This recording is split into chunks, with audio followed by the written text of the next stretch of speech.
There are 8 roles of the president, and they're not in any specific order, and they're not in any specific importance. I just put them here for you.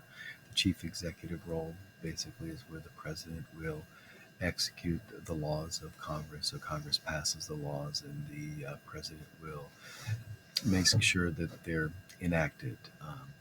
So if there's a law that needs to be done, like say Brown versus Board of Education, the Supreme Court made the ruling in the Dwight D. Eisenhower went and made sure that the basically law or judgment was executed. So if Congress passes a law, they'll make sure it's done.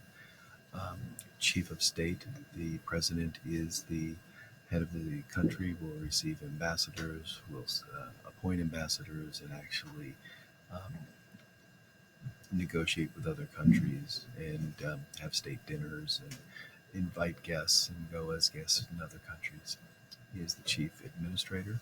Um, Administrator, basically, there's the executive office of the president, there's the White House staff, there's um, agencies in the executive branch. So anything from the CIA to the post office to the FBI to um, basically the West Wing.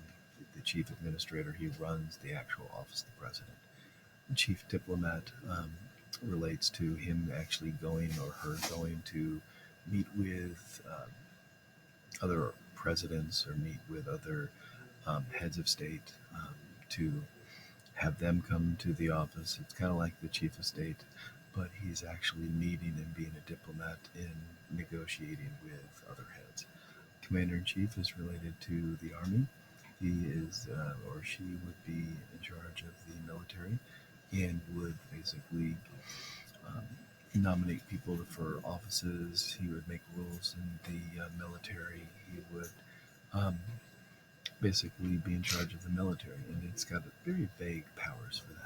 He can't declare war. Congress declares war, but he can send troops into um, combat, basically under the War Powers Act for 90 days without congressional approval, and then he'll need it. He is chief citizen. He represents the United States, so people overseas see the President of the United States as a representative of the United States. He's a chief legislator, where he actually goes into um, creates laws and actually gets a member of Congress to present the law. He actually calls people up and asks them to vote for legislation. He actually can sign legislation and also veto legislation. He's also the head of the party. So if he's a Democrat or Republican, he is seen as the chief, the head of that political party. So these are the roles of the president. There's other things that the president obviously does, but these are the things that we see out of our president.